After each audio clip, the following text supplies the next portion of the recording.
Good morning guys. Ang ganda ng sikat ng araw. Papaaraw ako.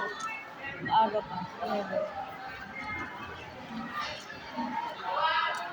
Gusto ko makain lang ng init. Sa umaga. Nandito ako sa client. Papaaraw lang ako. Gusto ko yung sinag ng araw. Iba yung init. Maaga.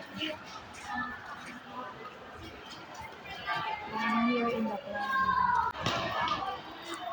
Mayroong waiting area dito. Hindi ko napansin.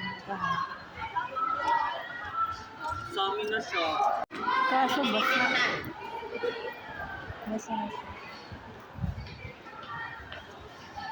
Waiting area. Oh, pwede na lang sa loob.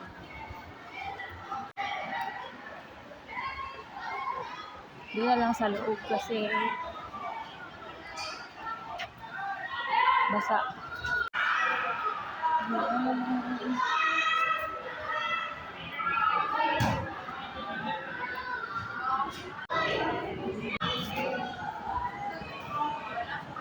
Ay, naka-open pala. Ano ko naka